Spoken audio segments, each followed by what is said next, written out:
ప్రేక్షకులు నమస్కారం. నేను doctor Ravishankar Irukulapati, endocrinologist, Apollo hospitals, Jubilee hills, Hyderabad. మన డైరెక్టర్ గారు హెచ్ఎంపీవీ వైరస్ గురించి 4 మాటలు చెప్పమని చెప్పారు. నిన్న మొన్న ఎప్పుడైతే న్యూస్లో చైనాలో హెచ్ఎంపీవీ వైరస్ అవుట్బ్రేక్ వచ్చింది అని చెప్పి వార్తలు విన్నామో అప్పటి నుంచి కొంతమందిలో అనవసరంగా భయాందోళనలు మొదలైంది. హెచ్ఎంపీవీ వైరస్ కొత్తగా వచ్చినటువంటి వైరస్ కాదు.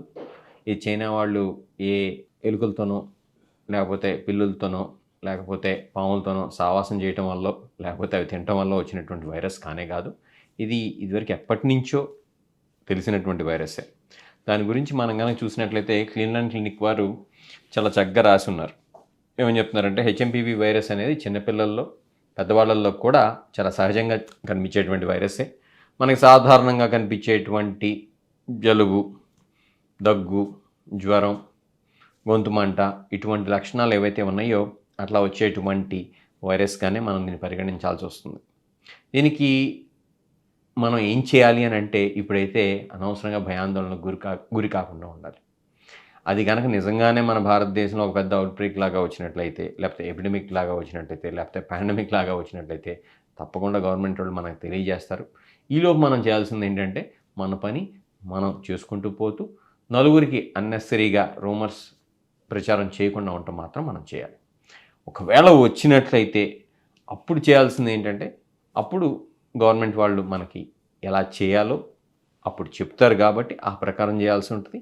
మనం కోవిడ్కి ఎలా అయితే పాటించామో అటువంటి కామన్ సెన్స్తో కూడినటువంటి నియమాలు పాటిస్తే సరిపోతుంది. ఎలాంటి నియమాలు అంటే చేతులు శుభ్రంగా కడుక్కుంటాం, దగ్గు జలుబు మనకు ఉంటే కనుక మిగతా వాళ్ళకి దూరంగా ఒక వారం రోజులు ఉంటాం. అట్లనే మనకి క్రౌడెడ్ ఏరియాస్లో వచ్చినప్పుడు వచ్చేటువంటి రిస్క్ ఎక్కువగా ఉన్నట్లయితే అంటే ఇమ్యూనో కాంప్రమైజ్డ్ కానీ, బాగా వయసులో పెద్దవారు కానీ, బాగా చిన్నవారు కానీ అయినట్లయితే కనుక మాస్క్ పెట్టుకుంటాం. బేసిక్ ప్రికాషన్స్ ఏవైతే ఉంటాయో అంటే ఐసోలేషన్ అని చెప్పి మనం విన్నాం కదా కోవిడ్ అప్పుడు, అటువంటి నియమాలు కనుక పాటించినట్లయితే ఇది మన నుంచి వేరే వాళ్ళకి, వేరే వాళ్ళ నుంచి మనకి మిగతా వైరస్లానే స్ప్రెడ్ కాకుండా ఉంటుంది. అలానే సిమ్టమాటిక్ ట్రీట్మెంటే దీనికి ట్రీట్మెంట్. అంటే జ్వరం లాంటిది వస్తే కనుక జ్వరంకి సాధారణంగా వాడేటువంటి పారాసెటమాల్, అట్లనే మీకు డీహైడ్రేషన్ కాకుండా ఫ్లూయిడ్స్ ఎక్కువగా తీసుకుంటాం. ఇట్లాంటివి మాత్రమే తీసుకోవాల్సి ఉంటుంది.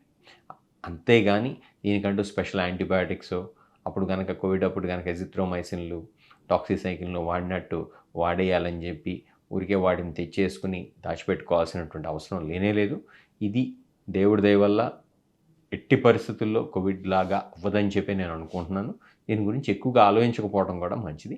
కాకపోతే మనం మిగతా వైరస్లకి ఎలా అయితే జాగ్రత్తలు పాటిస్తున్నామో అంటే మనం ఇంతకుముందు చెప్పుకున్నటువంటి బేసిక్ ప్రికాషన్స్ ఏవైతే ఉన్నాయో అంటే చేతులు కడుక్కుంటాం, అట్లనే మాస్కులు పెట్టుకుంటాం, అట్లానే మనకు గనక అట్లాంటి లక్షణాలు ఉంటే కనుక నలుగురిలో తిరగకుండా ఉంటాం. ఇట్లాంటివి పాటిస్తే సరిపోతుంది.